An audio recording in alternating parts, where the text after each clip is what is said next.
Curso de Windows, aula 70. 23ª etapa dos drivers. Vamos falar sobre alguns drivers de rede.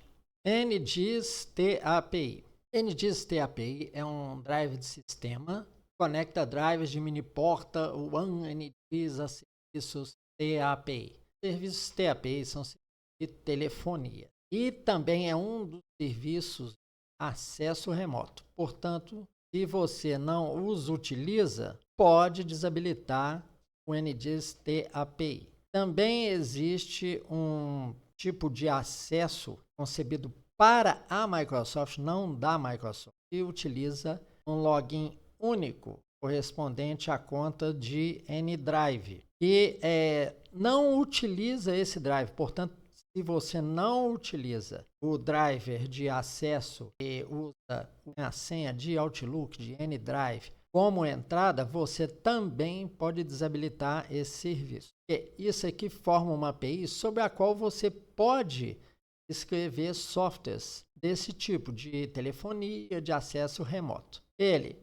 falando tecnicamente, recebe solicitações de API do KMDDSP. Já vou falar o que é.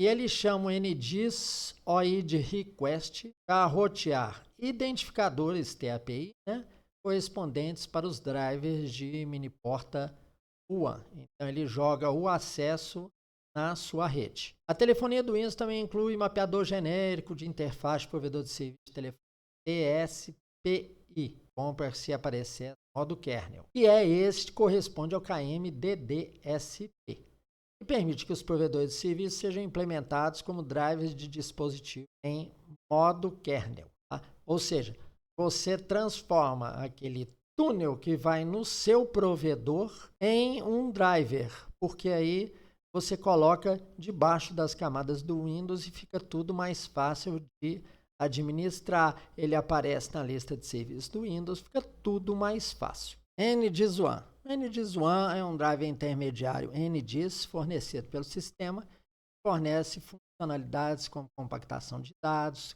criptografia, loopback, quando, por exemplo, você digita localhost, seu navegador, e você tem um server, então ele serve para acessar a sua máquina como servidora. E enquadramento de PPP simples, que é usado por drivers de mini porta WAN. Ou seja, você deve estar pensando o seguinte: o NDIS cuida de tudo. Não. Ele é só a camada que estabelece ligação entre hardware e os seus recursos que podem ir para a rede. Quando você conecta a uma WAN, você precisa desse serviço NDIS WAN. Tudo em termos de rede, tudo em termos de Windows, agora e seu serviço, é separado em camadas, porque fica mais fácil de dar manutenção, divisão de serviço, do que tratar de um grande servição que fica complexo. Uma conexão de rede PPP é a conexão entre dois nós de rede, usando o protocolo ponto a ponto.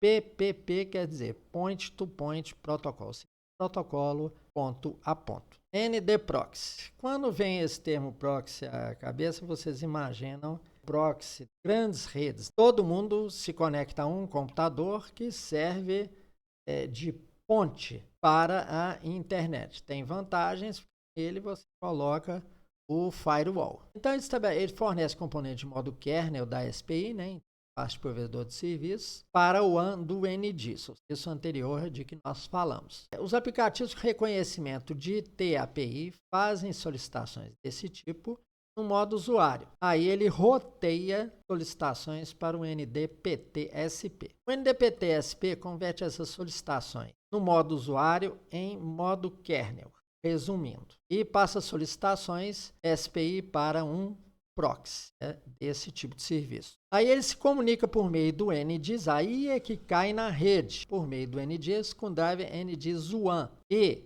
acontece o desvio para uma das seguintes tipos de vias. Ou um driver de mini porta com gerenciador de chamadas em separado, ou para o gerenciador de chamadas de mini porta integrado. É o que vai diferir aí, por exemplo, um tipo de chamada torrent de um tipo de chamada de emulação de um terminal que está remoto. Esse driver NetAdapter CX vai interessar mais para desenvolvedores. Por quê? O NetAdapter CX é um módulo do Windows Driver Kit. Um pedaço dele já vem com o Windows. Estão vendo a citação, né? A partir do Windows 10, versão 4, o Windows Driver Kit inclui Network Adapter WDF Class Extension, esse Adapter CX, que permite gravar essa tradução maluca aí, né? Não, você compor um driver de cliente baseado em KMDF para o NIC, popular interface de rede. E a partir do Windows 11 24H2, esse NetAdapter CX permite que os drivers NIC operem no modo de usuário. É tudo bem mais fácil para você internamente não ter que fazer aquelas chamadas, né, passando para modo administrador, ou ter que se preocupar com isso na hora de fazer uns atalhos de aplicações, na hora de dar permissões e tal. Ele oferece o poder e a flexibilidade do WDF e o desempenho de rede do NDIS, além de facilitar a gravação de um driver para a sua NIC. Então, interessa mais para desenvolvedores. Então, vocês podem, se não forem desenvolver, podem desativar esse NetAdapter CX. Bem, então, tendo dado mais esses 4 drivers de rede, para vocês compreenderem alguns que podem ser desabilitados, né? Nós finalizamos nossa aula 70, 23ª etapa dos drivers do Windows.